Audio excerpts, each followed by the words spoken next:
Tagad man ir jautājums, kāpēc ir joprojām ļoti bieži podkāsti, kur ir izgājuši varbūt pusgada laikā tikai 2 vai 3 epizodes? Kāds ir numur viens iemesls, kas stagnē podkāstu visu attīstību? Man liekas, pārāk augstas expectācijas. Ja mēs, kā tu izdarīji darbiņu, tev ierakstīja, ka tas ir forši, vai tu redzi kādu foršu feedbacku, vai tas ir tāds foršs endorfīns, vai tu esi izdarījis darbiņu, tas tevi tā kā uzbaroja, wow, viss ir forši, un tā tālāk, un tad tu kusties uz priekšu. Bet tas ir varbūt pirmais, ja, kad tev ir lielas expectācijas, un tu nesasniedz varbūt to tik ātri, kā tu gribēji. Tu esi super populārs. Es ieliku, es samaksāju naudu, es atteicu to profesionāli, jā, bet kur man ir klienti? Vai kāpēc mani vēl neviens nezina?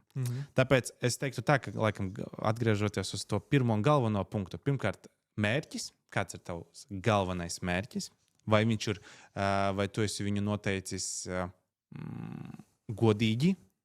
Jā, jo godīgais būs mērķis, jo skaidrāks būs ceļš.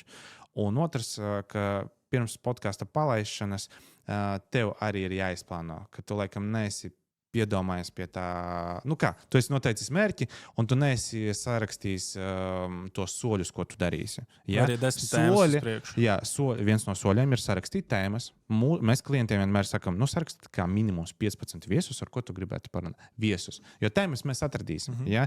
Tēmas mēs pielāgosim, tēmas var vienkārši rakstīt, bet vienkārši ar ko tu vēlētos padiskutēt.